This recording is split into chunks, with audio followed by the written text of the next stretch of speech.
tema que escogiste o el tema que compartiste a todos era los cambios que no vamos a poder detener. Y suena un poco fuerte, suena escatológico o suena apocalíptico también para algunas personas. ¿Qué no vamos a poder detener? ¿Qué vendrá en el futuro? ¿Nos va a ir peor de lo que ya nos ha ido en el 2020 a los ciudadanos? Y bueno, yo quiero empezar platicándoles que pues siempre a todos nos ha interesado qué va a pasar en el futuro. A mí de muy chico me interesó mucho escuchar esas historias de futuro y leer ciencia ficción, ver cómo podía ser la sociedad en el siglo XXI. Y sonaba muy lejano el siglo XXI porque estábamos en el 20. De niños muchos recordamos cuando hablaban del año 2000, decías, uy, el año 2000 va a haber coches volando y veías la película Volver al Futuro y veías que en el 2015 iban a pasar cosas, pues ya pasó el 2015 y no pasó recién Volver al Futuro.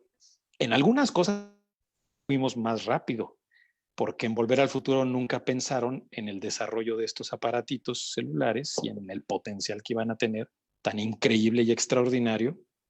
Y entonces, bueno, teníamos cierta perspectiva de cómo podía ser el mundo, excepto que hoy se rompió esa expectativa.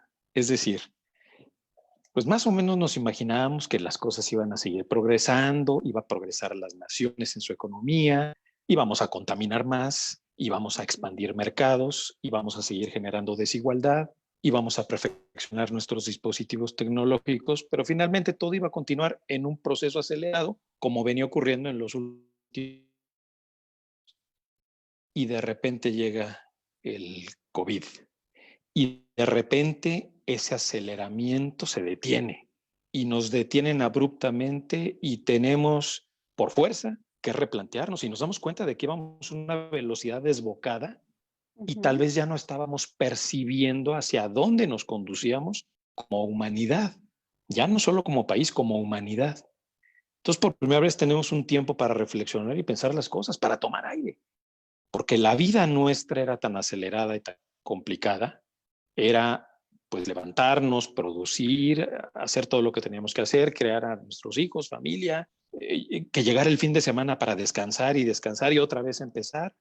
Y era una vorágine de actividad que también nos había impedido pues, tener un momento de introspección, de respiración profunda y de asimilación de las circunstancias de nuestra vida y una operación de qué es lo que tiene más valor y lo que no tiene tanto valor. Entonces, pues atendiendo a mi viejo romance con la ciencia ficción, con los mundos de futuro, hoy es que lo único cierto es que hoy el escenario es incertidumbre. Nadie puede decirte qué va a pasar porque todo es especulación. Nadie se imaginaba un año atrás que iba a haber una pandemia, que iba a pasar la economía, la industria, las relaciones humanas, hasta las formas de hacer política. Iba a paralizar toda la industria turística y de transportes. Iba a cambiar nuestros hábitos de vida y nuestros hábitos sociales. Y hay cosas que ya no van a retroceder. Por ejemplo, hace rato yo te comentaba, antes de iniciar, que nuestros hábitos de se vieron allá y es difícil que regresen los antiguos hábitos de convivencia social que teníamos. El saludo de beso se va a quedar extirpado. En muchos países les cuesta trabajo, pero los japoneses ya no tendrán tanto problema porque nada más le hacían así, y de lejecitos y muy respetuosos y demás. Pero los latinos éramos muy abrazadores, muy besucones. Somos. Entonces, también va a cambiar nuestros hábitos de costumbre. Somos bailadores, somos fiesteros. Ahora las reuniones de pocas personas serán una constante. Aunque se aplane la curva, seguiremos con nuevos hábitos adquiridos de sanitización, de desinfección, cuidado de la distancia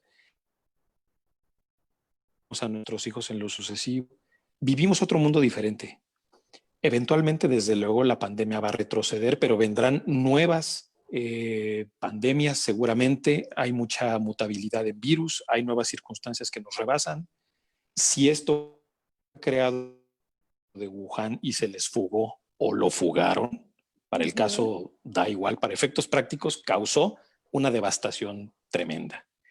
Pero el asunto es de que los prospectólogos, los sociólogos que ven escenarios, creen que no va a ser ni el último ni el único. Y yo también así lo veo y así lo siento.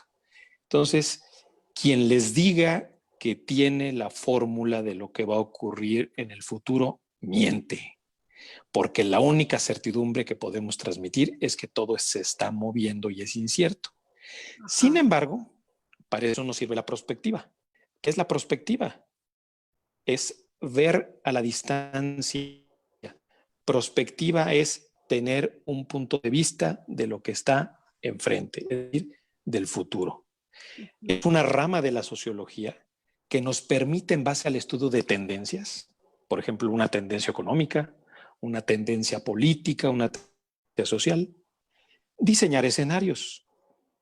Y los escenarios no marcan realidades, posibilidades. Pero imagínate si después de hacer un análisis sociológico te das cuenta de que hay una tendencia económica, como vamos a ver en un momento.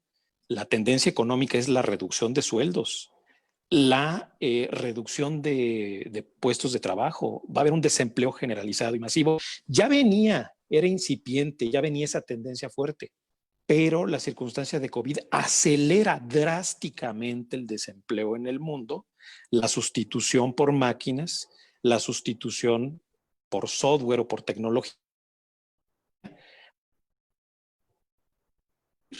que a lo mejor iba a tardar 5 o 6 años en consolidarse, ahora se reduce el tiempo y en mucho menor tiempo va a ocurrir.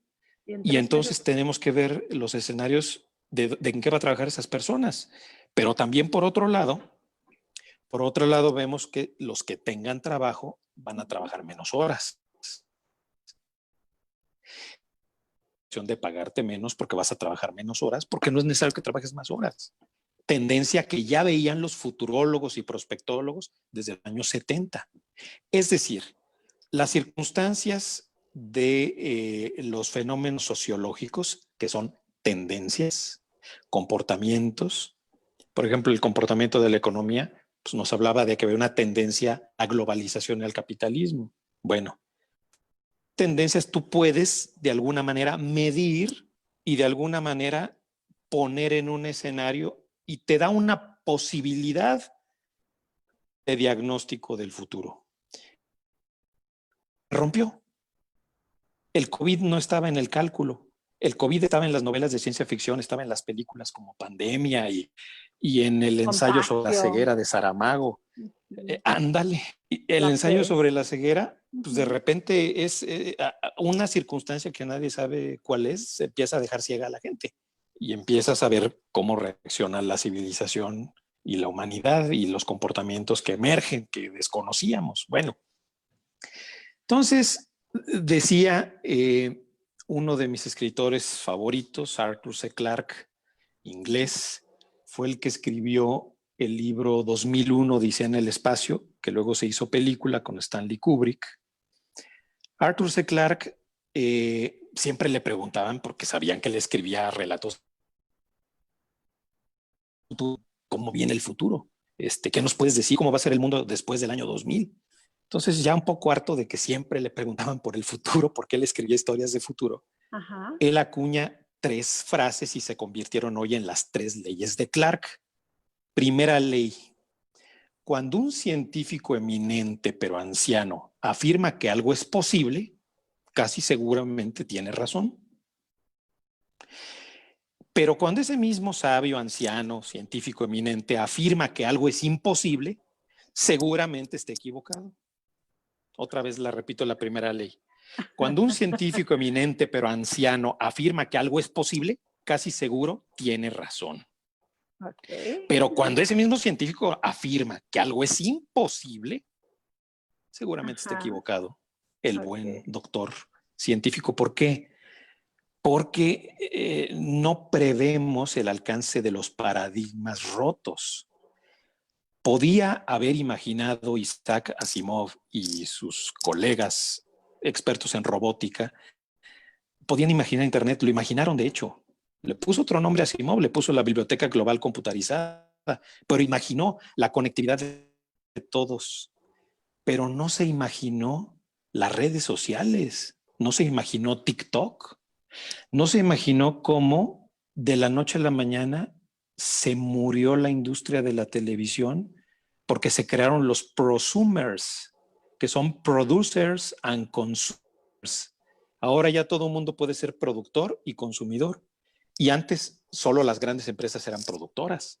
Sí, Hoy se ahora agarra cualquier chango, como el futbolista, el matador Luis Hernández, hace un TikTok y le da la vuelta al mundo y solo le costó agarrar su celular y agarrar 2, 3 tips. y ponerse Entonces, tacones. sí, No, porque hay un entonces reto mucha en TikTok gente, que se ponen tacones, ¿no? Julio César mira, Chávez Jr., este señor que sí, estás nombrando, o sea, ese es el reto y ahí anda, ¿no? Y es eh, divertido y los hacen en unos segundos y le dan sí. la vuelta al mundo, estas cosas que entretienen, son divertidas y ya, ¿no? Y ya. Y quebró Televisa, está por quebrar, digo, tiene otros negocios que le impiden quebrar, mantiene la televisión como insignia, pero ya no le da dividendos, igual que TV Azteca. Lo que le da rentabilidad al grupo Azteca son los otros negocios, pero mantienen, pues por publicidad, por imagen, mantienen la televisión, que no es rentable. ¿Por qué? Pues porque hoy ya nadie tiene exclusivas, todos los actores migraron a plataformas, unos se quedaron desempleados, el sector del espectáculo está muy deprimido y después de la pandemia, imagínate, no hay teatros. Cirque du Sí, Soleil acaba de quebrar, Broadway sí. está cerrado, se mueren de hambre los bailarines y las bailarinas y todos esos. Entonces, nadie imaginó que fuera tan rápido y tan abrupto esto. Esto no lo imaginaron los prospectólogos. Entonces, este viejito de la primera ley de Clark, cuando afirma que algo es imposible, seguramente se equivoca. Se Segunda equivoca. ley, segunda ley de Clark. La única manera de descubrir los límites de lo posible es aventurarse un poco más allá, hacia lo imposible. Tercera Es ley de decir, Clark. Eso. fíjate en la segunda, pues no sabemos qué pueda ser posible, pero nos tenemos que aventurar. Es la única manera de saberlo, es aventurarse hacia lo imposible. Y la tercera ley, y esta es la más conocida, la más citada y es posiblemente la más agradable y que te deja pensando, dice, cualquier tecnología lo suficientemente avanzada es indistinta de la magia. Es indistinta de la magia. Así es. Imagínate si tú te fueras 50 años al pasado con esto, Ajá. pues la gente no entendería esta tecnología y dirían, ay, es magia. Si yo me llevo un apuntador láser, pues a la gente difícilmente le podrías explicar esa tecnología en ese tiempo. Bueno, hace 50 años ya estaba la amplificación de la luz por medio de emisión estimulada de radiación, que es lo que es un láser. Pero no había el principio, ya la aplicación ya en un objeto concreto, no estaba en idea abstracta y matemática. Entonces, el asunto es que recientemente avanzada es magia, es indistinta de la Es magia. indistinta de la magia. Sí, Y es lo que como hoy ese. nos puede parecer magia, a lo mejor es tecnología que todavía no comprendemos. Pero ahí está el principio. Entonces, en resumidas cuentas, pues sí hay nuevos escenarios, sí los que nos dedicamos a la sociología y concretamente a esta rama que tratas de ver tendencias y las tendencias te dan probabilidades, pues ya estamos viendo cuáles son las probabilidades. Y si quieres podemos entrar a hablar de posibles escenarios en el terreno económico, el político, social, A ver, espiritual y platícanos, tecnológico. sí, Tú platícanos. dirás ¿Qué, por qué cuál escenarios? empezamos. Pues empieza por los Tú dirás. escenarios sociales, a ver qué va a pasar, qué se espera que seamos como sociedad, las comunidades, los países, el mundo. Además de esto que platicaste hace rato de, de que evidentemente en lo sucesivo vamos a seguir cuidándonos, teniendo mucho cuidado con la salud, la sana distancia, ya no tanto beso, apapacho, encimonería, ¿no? Entonces, eso así se va a quedar y vamos a seguir viviendo al acecho de posibles epidemias, de posibles pandemias y andarnos cuidando. Es lo que he oído, lo que tú has platicado aquí. ¿Y qué más hay? ¿Qué más hay en las sociedades? Además de esto también que platicaste ahorita de, bueno, la tecnología va a sustituir mucho la fuerza de trabajo humana y entonces, bueno, va a haber menos horas de trabajo, más máquinas haciendo cosas, quizá más desempleo. Entonces, además de eso, ¿qué más va a pasar? ¿Qué va a pasar con las familias? ¿Qué va a pasar con los empleos? ¿Qué va a pasar? Quiero oír, José Luis, que está Pues fíjate, interesante. vamos a empezar aquí por lo del desempleo, porque dices entonces qué alternativas va a tener la gente. Desde hace tiempo, desde hace décadas, algunos especialistas como Piketty, como Pisiarides, han hablado de algo llamado la renta básica universal o Ujú, ingreso básico universal. Luego, por ahí, el PAN lo tomó hace un par de años como una propuesta de su campaña, pero nunca se supo explicar bien y nunca se supo comunicar adecuadamente. Eh, en otros momentos en Europa y en Asia, en Japón, por ejemplo, o en Taiwán, se ha hablado de esto como algo de derechos humanos, que todo ciudadano, por el hecho de ser ciudadano de ese país, reciba una renta básica, un ingreso mínimo vital. ujú, Pero luego los políticos hacen tanta distorsión y te empiezan a decir, sí, pero nada más para los desempleados. No, pero nada más temporalmente para estos. ujú. Y en esas distorsiones se pierde el sentido original de lo que los economistas y prospectólogos consideran que pudiera ser un principio de reconocimiento en términos de equidad y de igualdad para tener una base de supervivencia o una base para desarrollarte en base a tu propia iniciativa, capacidades y demás. Vamos a escuchar en lo sucesivo hablar de este tema, Este porque tema, dejó de ser utopía. Yo pensaba hace 2 años, cuando lo escuché en las campañas, yo decía, ujú, estamos todavía muy lejos de este escenario. Todavía no está preparado México ni el mundo. Qué bonito, suena utópico, tal vez en 20 años. ¿Sí me explico? ¿Por qué? Porque tú ujú. veías el capitalismo dominante, veías derrotado el socialismo como modelo, rescatado por los populismos latinoamericanos, pero más como bandera política e ideológica que como propuesta económica, porque como propuesta económica fue un fracaso el socialismo, pero también el capitalismo desbordado, sin control, desencadenado, desregulado, las regulaciones que le fueron quitando al capitalismo hizo que los peces grandes se comieran a los chicos, se generara una inmensa polarización, una clase mundial hiperrica, mínima, que tiene más ingresos que mucha mayoría del resto de la humanidad. Y esas desproporciones las generó el capitalismo desbocado, desregulado, llevado al extremo. Entonces, esto que pareció una utopía, un ingreso básico, ya no lo es. La pandemia forza las cosas, es como un Ujú, catalizador, es decir, acelera un proceso histórico que iba a prolongarse por 10 años en un año o en dos. Y claro. esto empieza a tomarse hoy como una base de necesidad. ¿Por qué? Porque ya está el desempleo, porque siguen escaseando los empleos, porque menos empresas abren, más cierran, recortan personal. Díganme una empresa que no haya tenido que enfrentarse a la reestructuración de personal. Vean toda la industria turística, vean toda la industria de transporte, las aerolíneas en situación delicada, y ya ni hablar de muchas otras industrias. Solamente las industrias que se han mantenido son las de software, las de telecomunicaciones, desarrollo tecnológico y demás. Pero han Las crecido, de ¿no? produ sí, Hay unas que estas que se dedican al delivery, como Corner Shop, Amazon ha crecido enormemente. esas han No, crecido. esta es un montón, ¿no? Pero sí, el mundo este de las empresas tradicionales, estas firmas, sí han tenido que reestructurarse. Ayer hablaba con una amiga y me decía, no, pues mi esposo está buscando nuevas oficinas para su firma, que es una firma famosa y anda viendo en WeWork, en estos, ¿no? En estos lugares, en estos donde rentas oficinas, pues porque necesitan abatir costos.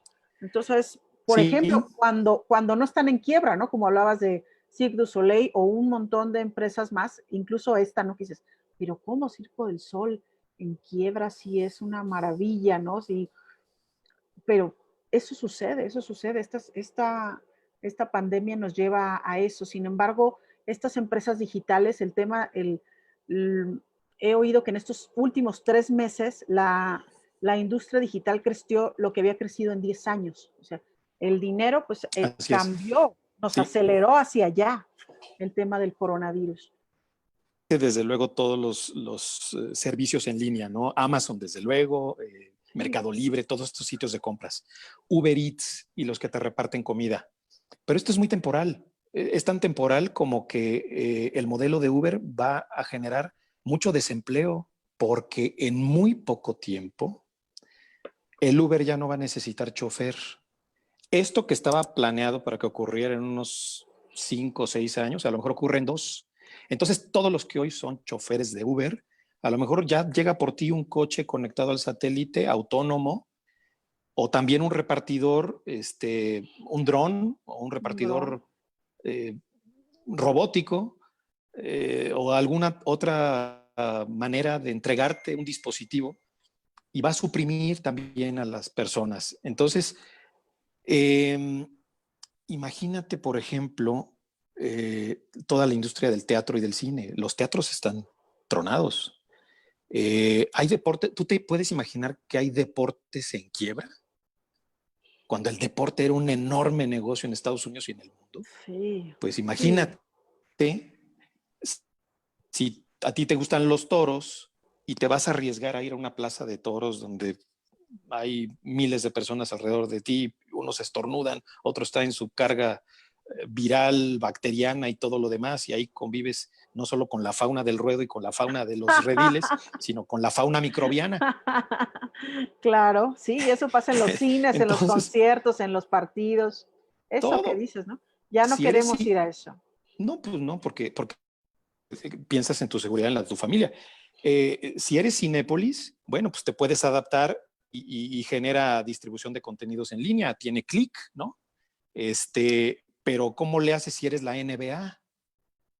Pues transmites los partidos por televisión, pero a la gente le gustaba y estaba vendida toda la temporada de la NBA, del básquetbol profesional de Estados Unidos. Claro, Ahora no puede ser, a menos que tengas a las personas aisladas y a 10 metros de distancia unos de otros, lo cual hace poco atractivo, poco rentable, poco emocionante. poco Es decir, emocionante los porque escenarios, sí, porque pues imagínate, pues la emoción es estar con toda la raza y tus cuates y sí, con las y en cervezas los y en y el concierto y en el fútbol y cómo es sí, algo curioso que al ser humano nos vamos a ver privados de eso, ¿no? De vol En la misma sociología, me acuerdo que cuando yo iba en la prepa estudiábamos que era esto de convertirse en masa, en multitud, ¿te acuerdas de eso? Y hablaban de estas dinámicas que suceden ahí sí, que a los seres humanos nos encantan, por eso nos encantan ir a los conciertos, a los partidos, a los eventos, incluso a capacitaciones, ¿no? A sí. grandes capacitaciones de todos tipos, donde se vive este rollo instintivo que tiene que ver con hacernos multitud.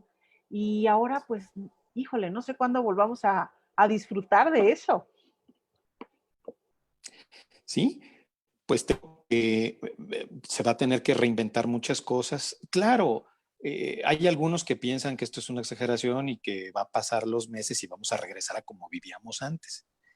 En buena medida, sí regresaremos gradualmente a muchas actividades, pero habrá otras que ya estén drásticamente tocadas. Por ejemplo, la industria turística va a tardar en recuperarse varios años. ¿La gente va a seguir viajando? Sí. ¿La gente va a seguir yéndose de vacaciones? Desde luego, pero la recuperación va a ser muy gradual y tal vez ya no haga los viajes al extranjero y haga turismo nacional. Todo eso ya genera afectación. Las cadenas de suministro, las relaciones de mercado, el mundo está viendo cómo ya se agotó la globalización y ya se habla de la antiglobalización, es decir, no que dejemos de consumir los productos internacionales, no, Ujú. simple y sencillamente se va a fortalecer el consumo local. Y a lo mejor va a ser más barato, más conveniente y más ágil comerciar con tus países vecinos. Es la apuesta de las relaciones unilaterales en el plano internacional. El multilateralismo, pues es un modelo que sí se ve agotado y básicamente estará concentrado en dos grandes polos económicos, que es China y Estados Unidos. ¿Qué otra cosa? Bueno, vuelvo brevemente sobre el ingreso básico universal. Tarde o temprano va a ocurrir. ¿Por qué? Porque toda persona tiene que tener un ingreso mínimo para poder comer, por lo menos sacar adelante a su familia en el mes. ¿Cómo podría ocurrir esto? Bueno, si a todos los mayores de 18 años les entregamos una renta básica, que podemos hacer el cálculo multiplicando por el número de mexicanos mayores de 18 años, y reducimos el gasto de todos los programas sociales, desaparecen los programas sociales, desapareces la entrega de dinero a los ancianitos, desapareces los jóvenes construyendo su futuro, desapareces los veintitantos programas sociales y te concentras solo en ese programa social, va a ser más barato, más económico, menos burocracia, le llega completo, no te gastas todo un aparato del Estado para distribuirlo y es más eficaz. Sí. La persona sabrá qué hace con él. Algunos lo ahorrarán, los que tengan otra chamba. Otros les servirá para comer y para salir adelante, pero ya no van a vivir con la angustia de que no van a tener que comer. Otros no les servirá de nada, a los millonarios, pero los millonarios lo van a pagar porque les vas a cobrar los impuestos justos para financiar ese gran programa social que puede ser una herramienta que nos saque adelante, y esto ya se probó en varios lugares, por ejemplo en Alaska. En Alaska hasta el día de hoy reciben una renta básica universal producto de la actividad de la explotación de petróleo, porque el petróleo causó desastre ecológico y era una manera de compensar a la gente de Alaska, y entonces reciben una renta básica permanentemente. Y muchas personas lo que han hecho con esta renta, dicen, bueno, pues yo trabajo, vivo más o menos, pero lo canalizo a un fideicomiso para la universidad de mis hijos. Otros dicen, bueno, me sirve para, con esto, pues proyecto un negocio en unos cuantos años más. Es decir, el modelo ya no lo podemos desechar automáticamente como se desechaba hasta hace poco tiempo. Yo mismo lo llegué a desechar. Me parecía irreal, utópico. Hoy no, ya no lo es. Hoy es indispensable el debate del ingreso universal.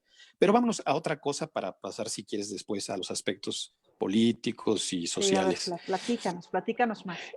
En el asunto de la economía, olvidémonos, se acabó. No va a ser la economía como fue antes.